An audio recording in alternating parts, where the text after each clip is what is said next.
sepse ne e kemi fatin ta kemi sa online kur është në Amerikë dhe kur vjen në Shqipëri. Ermal, falenderoj. Falenderit.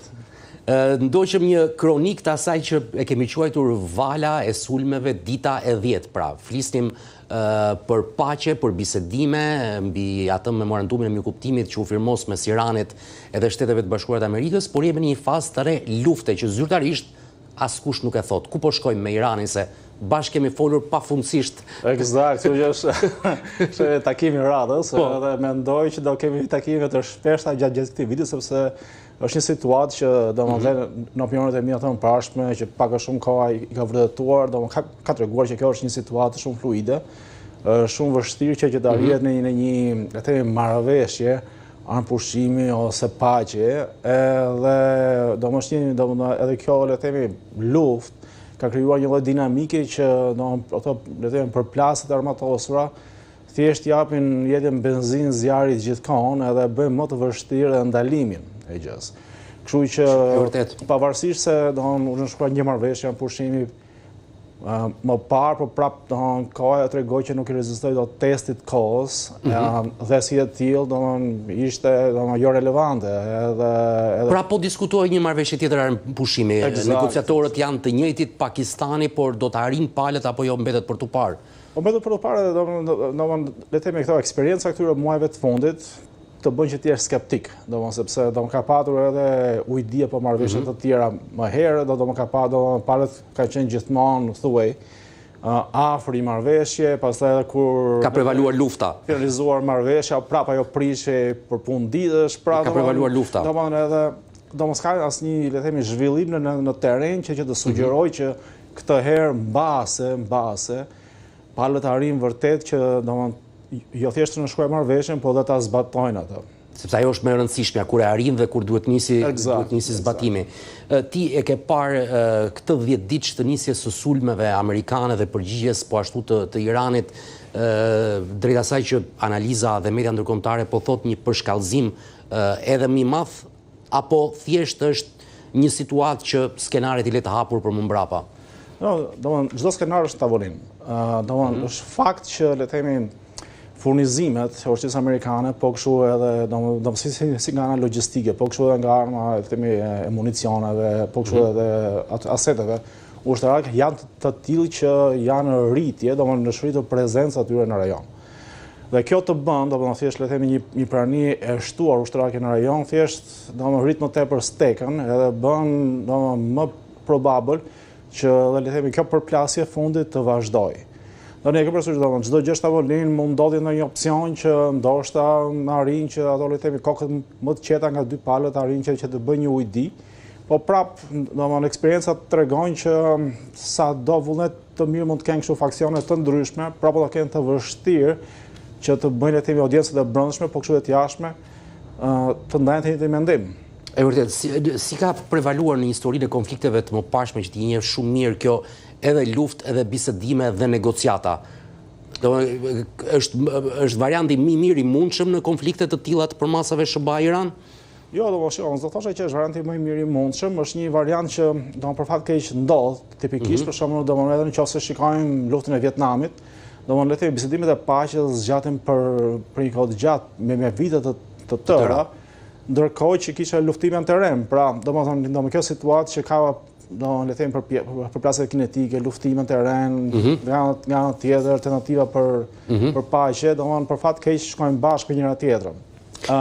Ajo që bën këtë rast, domethënë edhe të tillë që ti të mendosh që nuk është një gjë që zgjidhet afat shkurtër, është që dinamika e këtyre konflikteve, për shembull si konflikti në Ukrainë, nëse bëj një paralel, tregon që këta janë konflikte që zgjasin, pra janë konflikte që shumë e shpejtë.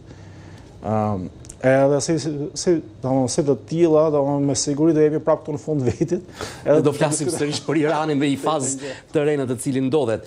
Ndërkohë, lajmet e ditëve të fundit, në fakt që ne na kanë munguar, janë plagosja gati 100 ushtarëve amerikan, humbja jetës së 3 prej tyre dhe mesazhi drejt për drejt i Donald Trumpit ishte që akmarrja duhet të jetë e madhe për çdo ushtar që Shtetet e Bashkuara të Amerikës humbin atje. Në fakt, ky informacion na ka munguar në këtë periudhë për humbje jete nga radhët e ushtarëve amerikanë. Ka patur, le të themi, edhe nga sa shprehen, edhe le të themi, si agjenci, gazetarie, po kështu edhe nga analistët tjerë, që ka patur një lloj rezervimi nga administrata për të ndarë numrat e të plagosurve, po kështu edhe të vrarëve. Por që në këtë rast është treguar që ka patur një pasojë të ndjeshme, si në numrin e plagosurve, po kështu edhe në humbjen e 2 jetëve. Pra është një situatë që sa më shumë ko kalon, aq më shumë intensifikohet edhe jo për mirë, për fat keq. Pra kjo më bën të mendoj që këto përpjekje do vazhdojnë. Le të themi rritja e retorikës, nga 2 palët, thjesht se bën gjë më të lehtë, përkundrazi validojnë gjithë ato stereotipet që njerëzit kanë për njëri tjetrin edhe që janë të mira. E vërtet.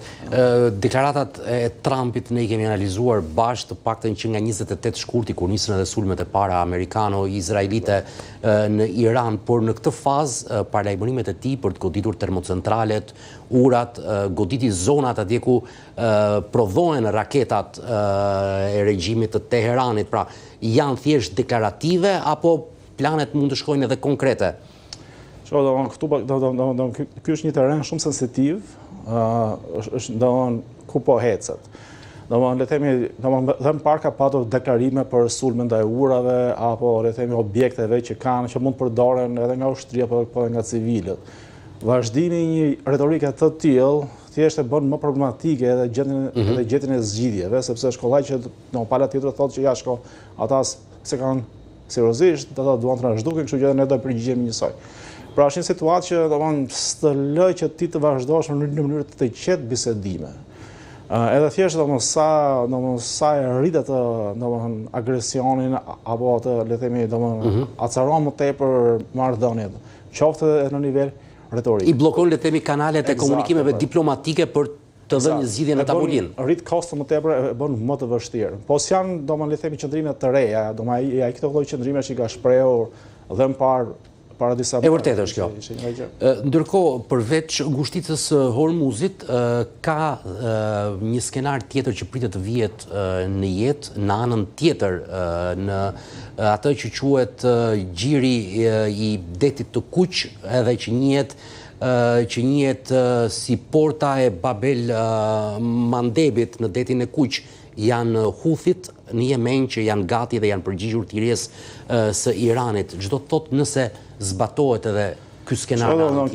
Kjo është ilustrimi I radhës që këto lloj konfliktesh është zor që të izolohen. Edhe tendenca këtyre është që të ketë spillover, si thon, pra themi shpërndarje dhe në gjeografi të tjera të rajonit. Edhe rasti I Yemenit është rast tipik. Edhe pa u zhvilluar kjo situatë në Iran, do që ka marrë presidencës së Trumpit, atë pata një ndërhyrje në Yemen, sepse ata ishin bërë problem, qeveria e Hullvesh bërë problem aty sepse sulmonte anijet që kalonin në natyrë, sidomos anijet Izraelit. Amerika s'para ka shumë trafik anijesh në atë kanal. Por anijet izraelite ishin më të shinjestruara. Anijet izraelite, po kështu edhe anijet europiane. Madje pati një diskutim midis krejve më të lartë të administratës amerikane, për sulmin, edhe ishte ideja që do të hyjmë aty, kur sëse po na prekin shumë interesat, po I prekin aleatët, dhe ishte kjo çështje që duhet të ndërhyjmë ne për aleatët apo jo.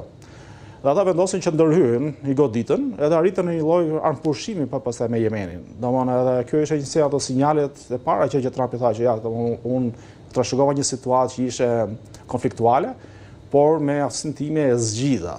Ishte një ato, themi, shenjat e suksesit që Trumpi mori gjatë muajve të parë të presidencës. E vërtet. Tani kjo situatë duket qartë që është rikthyer, është rindezur prapë hapet një vatër tjetër lufte në Yemen, përveç asaj që është hapur në Liban. Pra edhe le të themi dinamika e këtyre zhvillimeve është e tillë që nga momenti që ato krijohen, është shumë vështirë të kontrollosh, ose më saktë kosta e kontrollimit apo e shuarjes thjesht rritet me kalimin e kohës, që nuk ulet. Që përveç problemit të ngushticës së Hormuzit që kemi thënë her pas here që ka gati 20% të trafikut të gjithë naftës në gjithë botën, ana tjetër në kufirin bllokon detin e Kuq blokon naftën e Arabisë Saudite dhe ka gati 7% të trafikut global, apo jo? Eksakt.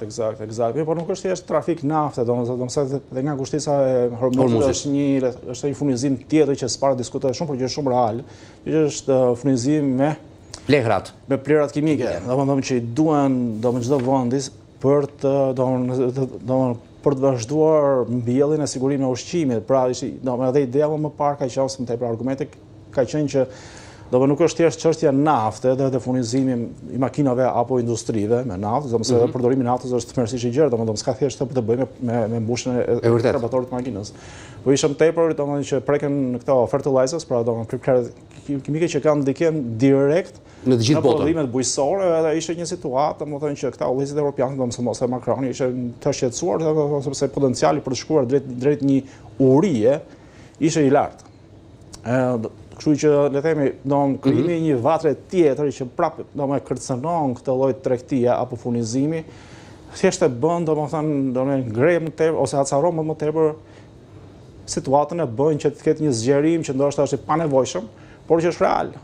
E vërtet, deklarata e Donald Trumpit se Bibi nuk arrestohet kur të vijë në Shtetet e Bashkuara të Amerikës, se i referoi reagimit të kryebashkiakut të New Yorkut Zoran Mambani që të arrestohet po erdhi Netanyahu këtu, ishte e pritshme apo jo nga Trumpi se mund të arrestojë aleatin e tij në këtë luftë. Eksakt, ishte e pritshme. Por në opinionin e brendshëm si ndikojnë një ardhje e Netanyahut, sepse edhe atje është i ndarë pro dhe kundër luftës, le të themi. Po, fakti është që shumica amerikane janë kundër luftës. Është dhe fakt që le të themi opinioni për Izraelin është bërë i tillë që njerëzit janë skeptik, por mos thënë gjë tjetër, Kështu që dhe këto qëndrime, domosdoshmëria kryetari i bashkisë, ai reflekton, ai mund të ketë një opinion të tij, por që reflekton edhe një ndjeshmëri të popullatës paktën të New Yorkut, për mos thënë edhe më gjerës. Domosdoshmë ai është vërtet kryetari i bashkisë i New Yorkut, por kryetari i bashkisë së New Yorkut, domosdoshmë paktën për Amerikën, ka një lloj stature. Patjetër. Që i kalon, le themi, kufit gjeografik të New Yorkut. Nuk ka patur kryetar bashkjetë i New Yorkut që ne shqiptarët duke kemi ditur emrat. Nga Rudi Giuliani e paraardhësit e tij, kështu që. Kështu që domethënë le themi është ajo. Pastaj nga ana tjetër, domethënë Trump ai profeson qeverinë federale. Edhe domethënë ai është detyruar që të japi një lloj sinjali që çfarë pritet nga qeveria federale dhe pak a shumë spritet që ai të sillej ndryshe. E vërtet. Pra është zor që të mendosh që Trumpi do rinte i heshtur, sepse ai është tip që edhe provokon, po dhe provokohet edhe përgjigjet. Po sidomos kur provokohet, është reagimi me njerëzshëm i tij, kështu që. Mund ta prisë ndryshe. Nga ana tjetër ishte një qendrim që domethënë shprehte le të themi edhe pozicioni gjatë administratës që një udhëheqës i huaj kur vjen në Amerikë nuk mund të arrestojë, sidomos kur urdhër arresti bëhet nga një organizatë që Amerika ka në një traktat me atë, Amerika nuk është pjesë e kësaj gjykatës ndërkombëtare të drejtave njeriut. Të krimeve të luftës. Të krimeve të luftës, po. Njëkohësisht edhe vetë Marco Rubio para 2 javësh një gjë të tillë. Doli me strategji për të bërë çdo gjë kundër kësaj. Pra shkërmoqur atë se si gjykatë, kështu që është zor që të pritet një reagim ndryshe. Edhe me qendrimi i Mamdanit, paktën në opinionin tim edhe si jurist, ishte më tepër retorik politike se sa le të themi një veprim ligjor. Edhe për të provokuar edhe për të sjellë edhe këtë debatin, se debatet tani sa vjen mes nëntorit, zgjedhjet e mes mandatit do shtohen, kështu që edhe një pyetje për Izraelin, kur u shkrua memorandumi i mirëkuptimit mes Iranit dhe Shteteve Bashkuara të Amerikës, e gjithë analiza kishte një të përbashkët, i mërzituri i madh në këtë histori është Izraeli. Në këtë fazë të rikthimit të luftimeve, mund të themi që s'është më i mërzitur Izraeli dhe Netanyahu? Unë dojë ndaja, në sensin që i mërzitur bëhe fjalë më tepër për Netanyahun. Ai tha dhe publikisht që ata e bën këtë gjë pa konsultuar me ne, ne kemi një qendrim tjetër. Domethënë qartë, ishte një gjë që dhe Trump ka përkastila atë gjë që bëri marrëveshjen, duke ditur që marrëveshja duhet të bërë parapraninë e Netanyahut, se ditën që Netanyahu s'do lejonte që të arrijë një marrëveshje. Kështu që në këtë rast me rifillimin e luftimeve thjesht validojnë ato teza ose ato argumente që ka përdorur Netanyahu dhe më parë. Ju dha të drejtën në një farë mënyrë Netanyahu le ta themi kështu? Eksakt. Ose Netanyahu thotë që tani shiko, domethënë se vërtet kështu është kjo situatë. s'mund të më anashkalosh mua herën tjetër, është ideja. Ndodhi një herë, po jo më. Eksakte. Kështu që mendojnë që do kemi, se ma thej që niset të bisedës Ermal, që do t'jetë një vit i gjatë që do të flasim për Iranin dhe situatën atje, po si do të ndikojë së brendshmi në Shtetet e Bashkuara të Amerikës për zgjedhjet e mesmandatit, kur u arrit memorandumi i mirëkuptimit, u tha po mbaron një luftë, Trump premtoi dhe fundin e një lufte tjetër atë në Ukrainë që është në vitin e 5, por kjo me Iranin me gjasë do jetë e hapur deri në mes nëntori. Gjasët janë që të vazhdojë. Normalisht do ketë presion shumë të madh që paktën të arrihet në një lloj si janë pushimi që ai të ketë mundësi ta shesi si fitore paktën brenda Amerikës, edhe domosdoshmë mos në përballjen e radhës që ai ka me demokratët për kontrollin e Kongresit. Domos profesorësi po kështu Senati. Ajo është betej shumë e rëndësishme për atë. Pra le të themi presioni nga pala amerikane do jetë shumë i lartë që ky konflikt të paktën të qetësohet, që mos jetë subjekt diskutimi në apo kryefjale për ditëshmërisë. Eksakte, sepse le të themi gjithë këto pollet që dalin thjesht tregojnë që shumica e amerikanëve nuk e duan këtë luftë. Edhe ti s'mund t'ikësh në një palë zgjedhje që kanë shumë rëndësi për ty. Me luftën mes. Me luftën mes, duke ditur që shumica e njerëzve domos e duan luftën. Domos nga republikanët, po kështu edhe nga demokratët. Pra është një situatë që ai vërtet do ndihet në presion, që ai do bëjë çdo gjë për ta shuar. Tani është më tepër çështja që çfarë instrumente ai do përdori për ta qetësuar. Dhe një nga ato instrumente që ai përdor në mënyrë klasike është që ai ngre këtë pjacën apo domthonë shpërson retorikën me idenë që sa më shumë ta shpërsoj retorikën, aq më shumë do ta intimidoj palën tjetër dhe ndoshta po palën tjetër thotë që okay, po të rriqem çik që të arrijë një kompromis. Puna është që edhe pala tjetër është ekstremiste. Dhe kështu që varet shumë se sa do keni data interes për të bërë një ujdi të radhës, duke ditur që deri tani gjithë këto marrëveshjet janë prishur. Kështu që ekziston le të themi një lloj klime mosbesimi që është e lartë, po për arsye pragmatiste edhe mund të arrijë një lloj ujdie, por është sa vërtet do të qëndrueshme ajo. Po që le të themi këto dinamika në terren, kjo është domethënë që një popullata nuk e do luftën, dy zgjedhjet janë tmerrsisht sensitive dhe të rëndësishme për Trumpin, kështu që nëse ai u humb, qoftë edhe në përveçsuesve, ishte shumë le të themi konflikti brendshëm aty me demokratët, edhe ati s'intereson shumë kjo gjë. Kështu që i duen zgjidhje të tjera në këtë situatë. Duhet një lloj zgjidhje që ai tiki në zgjedhje me një lloj mesazhi që ai pastaj ta turmentojë si një arritje suksesi. Ditë më parë pati atë fjalimin publik kur foli për rëndësinë e ndryshimit të ligjit zgjedhor në prag të zgjedhjeve të mesmandatit, akuzoi Kinën për ndryrjen e 2020-s, por ai vetë nuk e përmendi Rusinë. Në fakt se ka qenë dhe Rusia akuzuar për para 6 vjetësh. Po, para 6 vjetësh, po kështu në 2016 në para 10 vjetësh, Rusia ishte një nga le të themi elefantët në dhomë.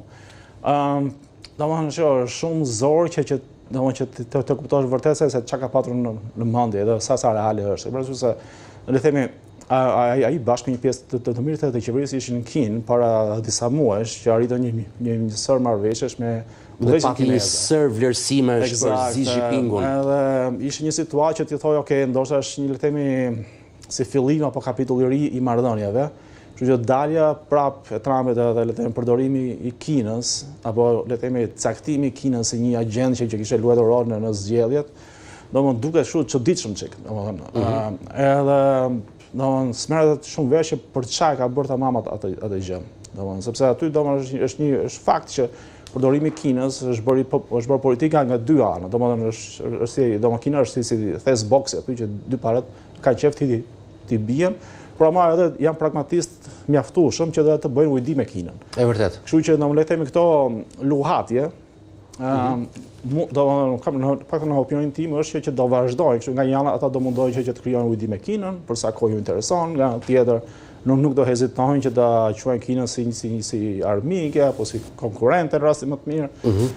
Do ketë iniciativa të ndryshme, iniciativa e fundit domethënë ishte nga disa anëtarë të Kongresit që të anulloshin vizat e 250.000 studentëve kinezë. Po janë gjitha kështu, le të themi iniciativa masa që për momentin të tregojnë një lloj kështu shpërsimi të retorikës ndaj Kinës. Kam përshtypjen që ka të bëjë shumë edhe me situatën në Iran, domethënë Kina aty është prezente. Kështu që do të parë që kështu, domethënë që duhet të rriqem kështu, janë 2-3 hapa mbrapa për ta parë për ta parë më qartë. Po, eksakt.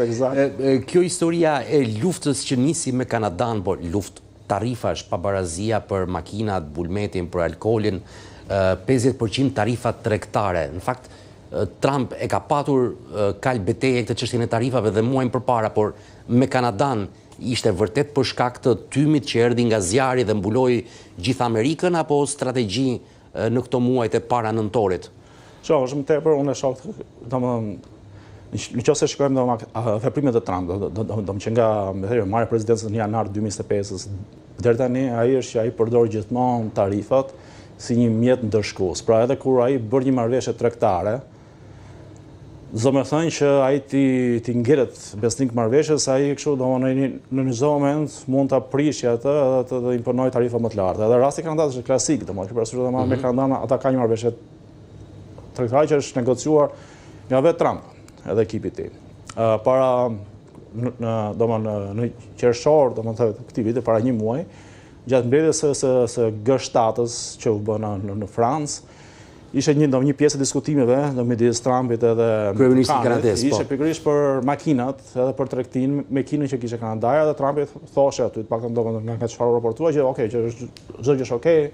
Më pëlqen, le të themi, ajo marrëveshje që kishte konkluduar Kanadaja me Kinën. Tani nga ana tjetër doli kjo situata zjarreve, keq kuptime të tjera, ke parasysh ai thotë tani që do të imponojë 50% tarifa të tjera. Pra, po edhe po ishin zjarret dhe tymi që do vinë në Amerikë do ishte një gjë tjetër. Është një tregues që pavarësisht se ti bën marrëveshje, ti s'ke asnjë lloj sigurie që ai do dalë me një gjë tjetër. E vërtet.